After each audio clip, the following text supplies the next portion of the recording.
Gotta be honest, it's a little bit warm in here today. Yes, so I apologise if I melt throughout this video. Like, nothing can be done. We don't have aircon. The GIGN, which in its native French stands for this word down here. You're not even gonna have a go? No, I'm not even gonna chance it, mate. Not on your fucking Nelly. I am aware of my limitations, and this word is beyond it. To continue where I left off before I was so rudely interrupted over my inability to pronounce French words, the GIGN is one of the foremost and respected special operations units in the entire world. In part because they're only one of a few such groups who still take out bad guys with a revolver. So who are the GIGN? Well, they are a French special operations unit, like roughly comparable to, like, you know, the SWAT and things of that nature, where like, these are the best of the best of the best, and they are the people that you call in when shit hits the fucking fan. Ici, 400 gendarmes triés sur le volet s'entraînent aux missions les plus dangereuses. Lutte contre le grand banditisme. Also, like most special operations units in the world, their outfits are just terrifyingly badass. Because like, you can put up a picture, I'm assuming you'll be able to find a picture of them somewhere, and like all of their outfits are obviously terrifying as fuck, because obviously it's part of the intimidation factor. If you're storming into a building to shoot some terrorists and, you know, find some hostages, you want to strike fear immediately into the hearts of anyone who might stand in your way. I think the most famous example of this is like the SAS, who in the minds of most people is like, it's the guys that are like all black, tactical armour and the gas mask. And that mask exists like partly just because it's fucking scary. Just have this faceless man running with giant empty eyes with a gun. So using the SAS and the GIGN's outfits as a jumping off point, is there any other examples of that in the world or in fiction that you are particularly fond of? So I'm going to start us off with the masks from Army of Two. Have you played this game at all? I have not. No, I don't even remember the names of the main characters because they're that dull and bland, but I do remember their masks. Because they wear the ballistic masks that cover your face, yeah. So your face is now bulletproof. And throughout the game, you can customize it, and they've got like an online component where you can like customize your mask as well. And obviously, the first thing you do is you go straight for the one with a big smiley face on it. And the creative SoundCloud can be found in the description below. Because then you've just got this like terrifying, huge, like just mountain of metal and guns storming towards you with a big dumb smiley face. So with that in mind, Brad, do you have any like personal favourite like designs or outfits for soldier men in real life or in fiction? Well, it's not quite the same thing, but I always love it when, like, if you ever get a bank heist in a movie or a TV show. Okay. Every member they've got a theme. Yeah, but they've got different masks on. Like masks, Point Break is the one I always remember. And they're all dressed like presidents. And then you've got Homecoming, where there's the Avengers. They're all dressed, and that's the Avengers cameo that we all wanted. What's up, guys? You forget your PIN number? Whoa, you're the Avengers! That is a good point, actually, because although it's not a direct comparison, usually in these movies, these guys end up being mercenaries. We are talking about a group of, like, you know, highly trained individuals working towards a singular goal, like the GIGN. It's just like this goal, and it just happens to be robbing a bank. The one in Point Break where they all wear the president's mask, because I think they even mention it in the film, that the reason they do that is because it's so visually striking that you fail to recall any of the details about the person wearing it. Yeah. Like, when you just see a guy walking in a Richard Nixon mask with a shotgun, you're immediately drawn to one, the shotgun, and two, the Richard Nixon mask, and you'll forget other details like how tall he was. Take him! Move it! If that's the case, they could wear really anything. Like, what's the worst mask someone could wear for like a bank heist? The horse mask. No, I said the worst. No, the horse mask's the worst for them because you won't be able to see a fucking thing through it. Imagine the footage that would emerge after the fact of a guy walking into a bank with a shotgun with that fucking horse head mask on. Just... Oh, imagine those huge inflatable T-Rex outfits. Imagine robbing a bank with 4 people in there. And they've got the bit as well, you'd never be able to find them. That actually reminds me of a real incident that happened once. And it didn't involve T-Rex outfits because, you know, reality is not that awesome. But there was like a bank heist one time where immediately prior to the bank heist, a guy put on Craigslist saying, I'm doing a flash mob. Please all turn up to this address wearing this outfit. You'll be paid $10 a piece or something like that. And like 400 people turned up wearing this outfit. And then he went and robbed the bank wearing the same outfit and then ran out the door. And obviously when people turn up, it's like, did you see a guy wearing this outfit? Yeah, it was like 400 of them right here. It's like, what a crime. So the GIGN, You said that they like to use revolvers. Yes, specifically a revolver called the Manchurian MR73, which I'm probably mispronouncing, which the GIGN have a huge hard-on for because of its legendary reputation for reliability and the fact that, like them, it's super French. So what I want you to do for me now, Brad, is Photoshop this picture of the gun to make it look French as fuck. I want like the ring of garlic round the neck. I want the stripy French t-shirt. I want the cigarette. I want it to be on a bicycle. I want it to have a baguette in one hand. I want a beret on that motherfucker. Like, what other French stereotypes can we fit on there to make it the Frenchiest gun in existence? I mean, you could do it like one of those comedy guns and have the French flag coming out at the end. No, it's like instead of bang, it's the French flag. No, don't make it a French flag. Make it a white flag.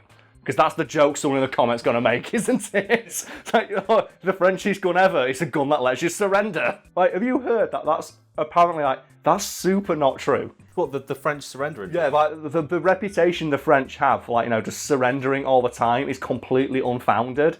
And statistically, the French are one of the most successful militaries ever in history. There are statistics out there showing yeah, the French have done okay when it comes to war. We don't know where this thing comes from. And a leading theory is it actually comes from the fucking Simpsons. Do you know the line from Groundskeeper Willie calls the French cheese-eating surrender monkeys? Yeah. That's an actual term that made it into dictionaries of idioms that people use in regards to the French, that French people fucking hate. Because obviously, it's not true. Bonjour, you cheese-eating surrender monkeys! And not to people like the GIGN, as mentioned, one of the foremost and most respected special operations unit in the world, and their reputation for success is unparalleled in the field, to the point where other special operations units come to train with the GIGN because they're so fucking good at their job. I think it's them, I think it's GSG9, who are the German one. And obviously the German one's going to go because they have the German reputation for efficiency. It's like GSG9 and GIGN, they train together. They do the SWAT Olympics every year. And those two teams just dominate every fucking year. It's ridiculous. That'd be amazing to watch. The SWAT Olympics, yeah. Fuck esports and Fortnite and all that shit. You want to watch that? The SWAT Olympics, have you ever seen the Firemen's Olympics? No. This is a real thing. Especially, I think there's a special French fire service as well that do it. And I think they win every year as well. There's a Fireman's Olympics, and that's where the famous clip online comes from, of the guy running with a ladder over his shoulder. You must have seen it when he throws the ladder against a 20-foot high wall and scales the ladder in about 2 seconds, pulls the ladder up and then goes to the top again. That's from the Fireman's Olympics. But put the clip, it's amazing.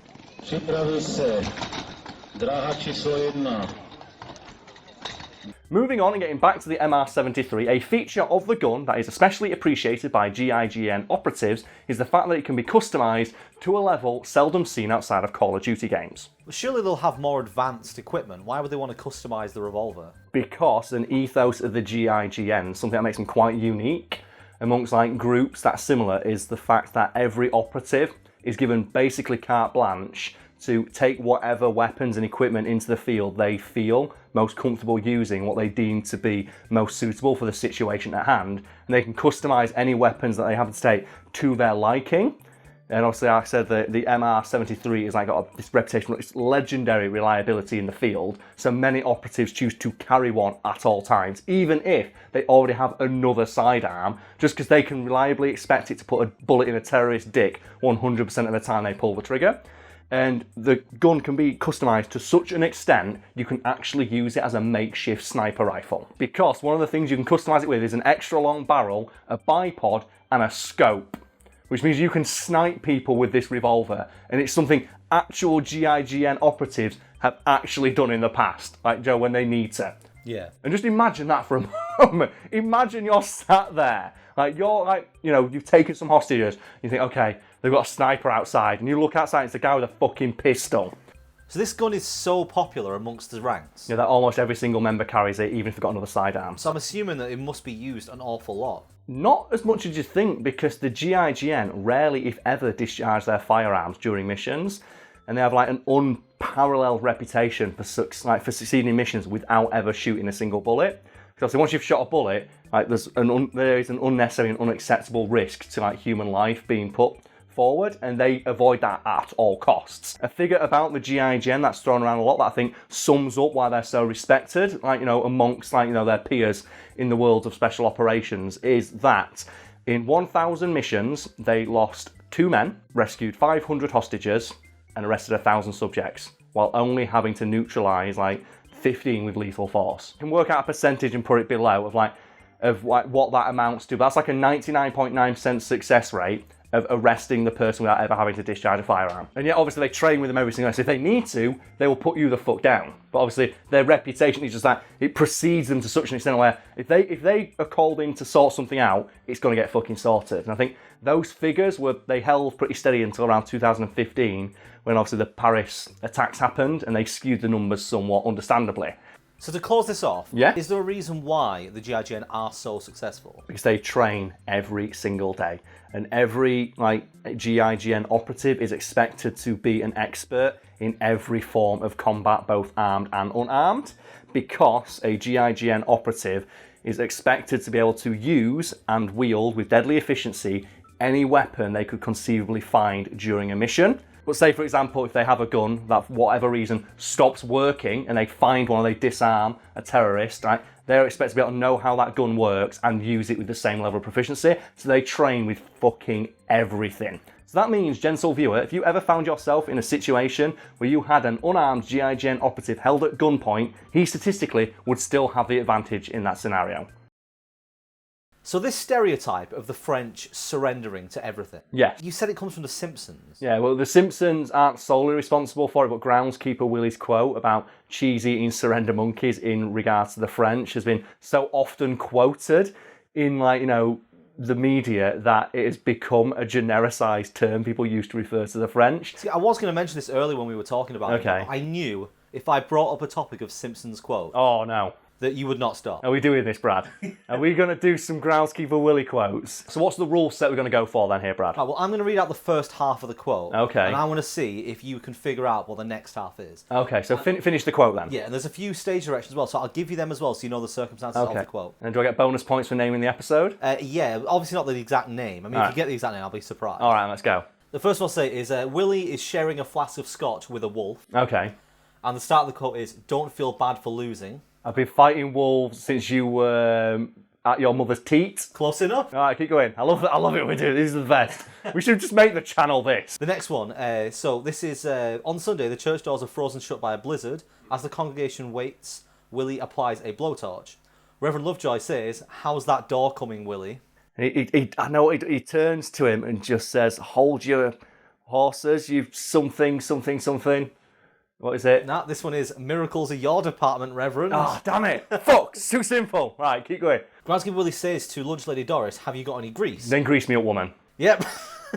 Lunch Lady Doris, have you got any grease? Yes, we do. Then grease me up, woman! You call this a soccer riot? Oh, let's show them, boys. And then him and two other Scotsmen break out baseball bats and crowbars and start beating the shit out of people. Come on, boys, let's take him to school. There it is. Groundskeeper Willie, I'm telling you, I couldn't have shot Mr. Burns. He's got arthritis in both of his fingers from playing Miss Pac-Man. There's quite a long quote. It's actually Space Invaders. There it is, yeah. Well, he's got arthritis in both his fingers from playing an arcade it's impossible game. to fire a pistol, yeah. There it is. Which episode? Who Shot Mr. Burns, Part 2. Next one. So while digging a mine shaft to rescue Bart from a well, Groundskeeper Willie says, gas out of the hole. Everyone starts running above ground. No, this budgie died of natural causes. This canary died of natural causes. Everyone back in the hole. Principal Skinner, 2 independent thought alarms in one day. The students are overstimulated. Willie, remove all the coloured chalk from the classrooms. Something about I told you that chalk would lead to madness. Is it? No, it's something about the chalk. Didn't I warn you? That coloured chalk was forged by Lucifer himself. Damn it! It's too poetic. Bart is hanging out of a window of the school bus, and Principal Skinner and Groundskeeper Willie are trying to pull him back in. Skinner says, "Pull, Willie, pull!" Willie says, I'm pulling with all my might, you noodle-armed something or other. He says, I'm doing all the pulling your blouse wearing poodle walker. I knew it was something like that. Groundskeeper Willie says, Sherry Robbins and I were engaged to wed back in the old country. Then she got her eyesight back. Suddenly the ugliest man in Glasgow wasn't good enough for her. She says, it's good to see you, Willie. Because that's not what you said the first time you saw me. There we go. The thing is, I like all his quotes from the Halloween episodes. Like the one where he catches on fire. And it's because Homer messed with the thermostat, which says, like, don't touch Willie. And I was like, oh, good advice. And he catches it on fire and he sits on the corner and he turns into like a flaming skeleton. And he tells everyone, I'll get your children where you can't protect them. In their dreams. Like, ooh, what are you going to use? Skeleton powers? And it's so fucking dumb. I love it.